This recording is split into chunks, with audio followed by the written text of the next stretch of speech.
The next design principle that we are going to discuss is the principle of least knowledge, which is also known as Demeter's law.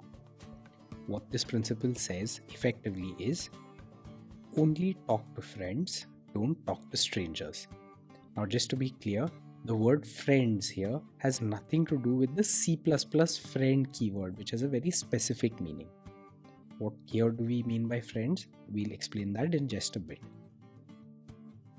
What the principle of least knowledge is trying to specify is that in any class that you write, only make method calls to friends.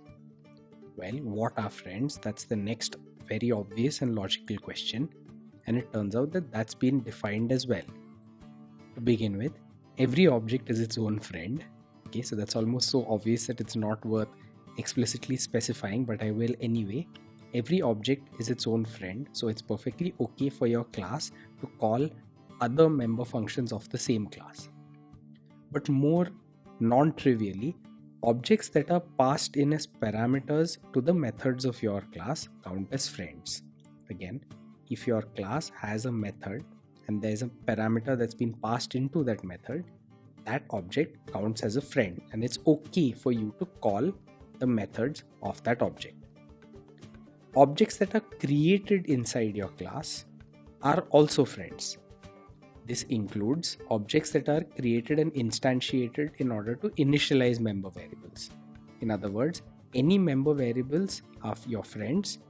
Any objects that are created inside your class are friends. Other than these, there are no friends. These are your only friends. So it's not okay for you to call member functions on any objects other than these. Again, your friends are yourself, any objects that are passed in as parameters to methods of your classes, or any objects that are created inside your class, and that also includes member variables. Other than these, you shouldn't be calling any other objects methods. How do you tell whether you're doing this? Well, there's actually a pretty simple test. Code that you write should never include multiple dot operators in the same function call, because that implies that you're reaching in to your friends and calling methods of objects returned by them. Take this snippet of code on screen now.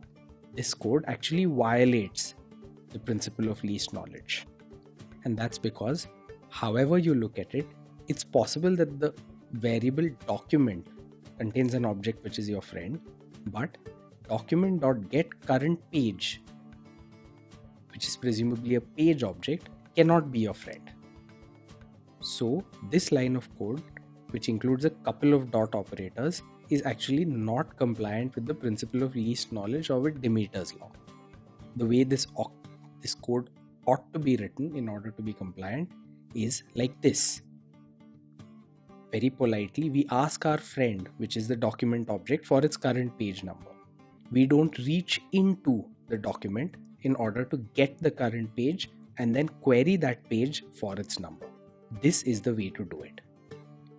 Now, while this is an excellent general principle, you should be aware that if you are very dogmatic about following this principle, you will end up with interface bloat. Why is that? Because all of your objects will need to factor in all of the possible requests that might be made of them by any other objects or classes of whom they are friends. For instance, in the example that we just covered, this would necessitate that the document class ought to have a method called getCurrentPageNumber. If that were not the case, well, the client would have no choice but to query the document for the current page and then query that page for the page number. So if you are really dogmatic about this principle, you're quite likely to end up with interface bloat.